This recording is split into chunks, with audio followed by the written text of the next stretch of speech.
Welcome to the Visual Fractions YouTube channel. Today, we're diving into a common and very useful conversion, turning yards into inches.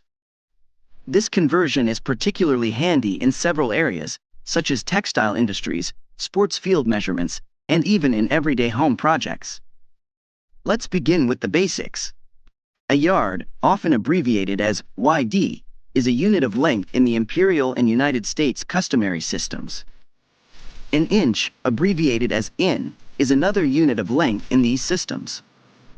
In terms of conversion, 1 yard is equal to 36 inches. Here's the key part.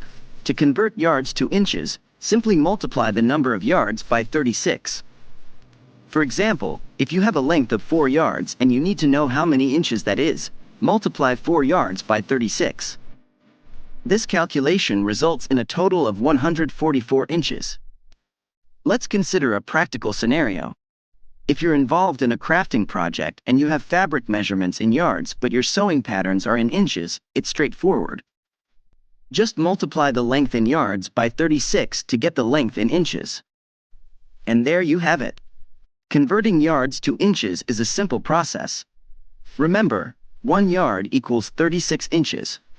With this knowledge, you'll be able to seamlessly transition between these two units of measurement, enhancing your accuracy in various tasks and projects. If you found this video helpful, please hit the like button. For more helpful conversion guides and math tips, be sure to subscribe to Visual Fractions. Thank you for watching, and we'll see you in our next video.